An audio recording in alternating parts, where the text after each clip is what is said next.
Today we talk about malaria control. Picture this scenario. Your company has been contracted to build a hospital in sub-Saharan Africa. The company is aware of the malaria threat in the region and has asked you to analyze the malaria prevention measures for the employees that will be sent to build the hospital. We know that each adult Malarone pill contains 250 milligrams of atovaquone and 100 milligrams of proguanil. The half-life of atovaquone is 48 hours and the half-life of proguanil is 12 hours. Each individual must have at least 300 milligrams of atovaquone and 100 milligrams of proguanil to be safe against a potential malaria infection. Some of the questions we need to answer are: how often should they take the pill, and how many days in advance should personnel take Malarone before their trip? Later you will see a model that involves drugs being in the human body which will decay over time. The model we will use is the decay model, which represents concentration. We use exact differentiation to find an equation based on concentration. Based on the model, we assume that a steady state will be achieved over a certain period of time with both drugs. There are no limitations to the model, however, it is a bit tricky to ensuring each individual takes proper doses over a course of their stay. Another model we will use is the Euler method. Since it involves a time interval with a decaying concentration, Euler methods would be best for estimating the concentration in the human body over longer periods. There are some limitations in Euler method. One is that it becomes inaccurate as time goes on compared to analytical model. Additionally, when there are too big of steps, the graph representing Euler method model starts to dip in the negatives. There was not much research on whether atovaquone or proguanil has a max dose, but we found a maximal dose a person should take.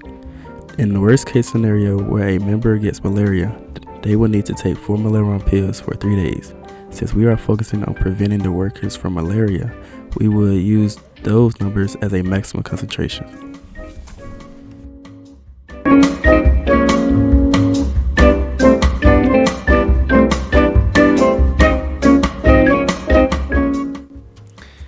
Now to find the equation for both atovaquone and proguanil. Let C be the concentration in milligrams, C0 or C0 be the initial concentration in milligrams, and T equal to as time hours. The starting equation that we have is dC over dt, which equals to negative kc. We'll be using exact differentiation, which will get us to Ct equals to C0 times e to the power negative kt. K in this case is the decay coefficient, which we can find by finding the formula of C0 over 2 equals to C0 times e to the power negative kt. And to simplify that a bit, K becomes negative ln of 1/2 over t.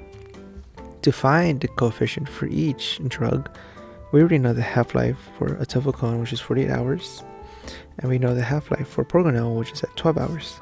So plugging in the t. Now to find the constants for atovaquone and proguanil.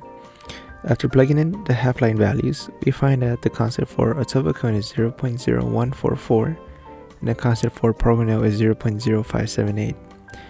Thus, the final equation starting with atovaquone is Ct equals to 250 times e to the power negative 0.0144t, and for proguanil is Ct equals to 100 times e to the power negative 0.0578t. And here are the graphs, and as you can see, atovaquone decays much slower rather than proguanil, which makes sense since atovaquone's half-life starts at a later point in time compared to proguanil.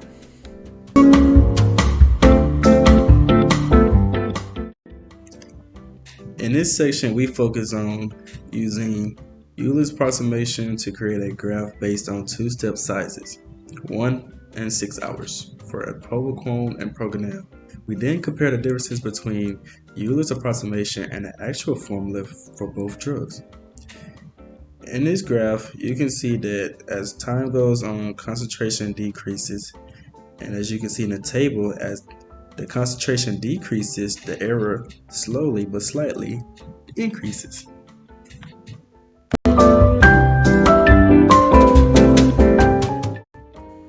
Alright, now we are going to be comparing Euler's method to the decay model. We will be measuring the drug's lifespan in the body over the course of the week. We have used Leader's method in approximating the lifespan at 12-hour intervals. We have tried to measure at 24-hour intervals, but Euler's method made it difficult as we started to get negative values.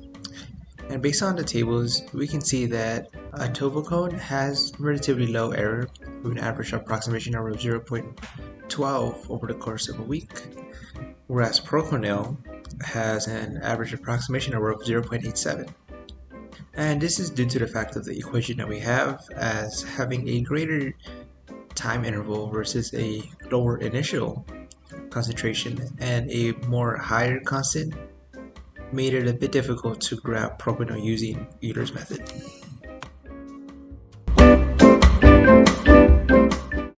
Now to figure out when to take Malarone pills. Based on our data using the decay model, we have different cutoff times for atovaquone and proconil. Note that atovaquone initially is below the 300 mg minimum requirement. Assuming the patient take one dose, proconil will reach 30 mg in approximately 21 hours. The concentration of atovaquone will be 185.21 mg, which is way below the minimum of 300 mg. To make it consistent and easier to measure, let's have the patient take the second dose at the 24-hour mark. After taking the second dose, atovaquone will have a concentration of 426 mg, while proconil will have a concentration of 125. In the next 24 hours, with the new initial concentration of atovaquone and proconil will approximately be 302 mg and 31 mg. At this point, it is safe to take a Malarone pill every day. After a certain point in time, both drugs will stabilize without reaching their max doses of 1,000 mg and 400 mg.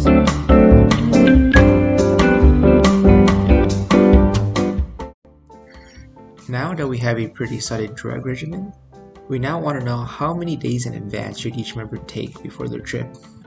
Based on the graph over the course of 1 week, it appears that on the second day, after 48 hours, each member would have the minimum required concentrations for both drugs.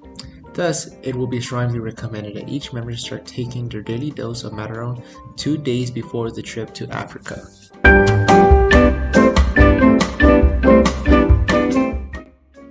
Now a week has passed and each person has started their drug regimen 2 days before the trip and everything has been going well. Until the 8th day where a person had missed their first dose, then it turns out on the 9th day another person has missed their second dose. Let's create some tables and let's analyze. For the first person who skipped one day, one of their doses, they had a little bit low tovacone levels and they had extremely low proconil levels.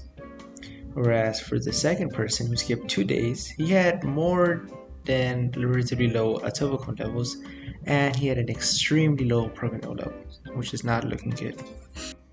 Based on the data shown, it is recommended to miss not even a single dose, as doing so would bring your atovaquone and proconil levels down rather quickly. However, if you do end up missing a dose, you can make up for it by taking one Malarone pill. Over time, it will reach its steady state, and it will still be within the acceptable range. Now comes an important question. When will both drugs reach a steady state? We already know that the steady state for atovaquone and proconil will approximately be 604 mg and 83 mg. We will have to look at the graph to see when each drug reaches a steady state. The day atovaquone reaches steady state will be around day 15. For proconil, it will take around 5 days. To get a great idea of when both drugs will become steady, it's safe to assume that the process will take approximately 15 days total.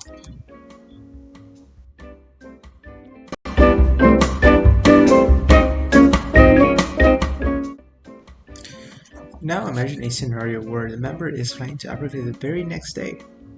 It has already been stated that each person should take the Malarone pill at least 2 days in advance.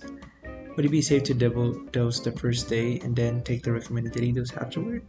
Let's look at the graph and find out. Based on these graphs, the initial will be higher than the other graphs due to the double dose. However, the concentration of both atovaquone and proconil will reach the steady states within 12 days and 4 days respectively. It appears that the double dose sped up the time it takes to reach a steady state in contrast to proconil, which took a bit longer compared to the previous graphs. If a member were to forget to take air dose 2 days before the trip, they can simply double dose the day before the trip to be protected against malaria. There is no risk in a double dose as it will be still within the range to be safe.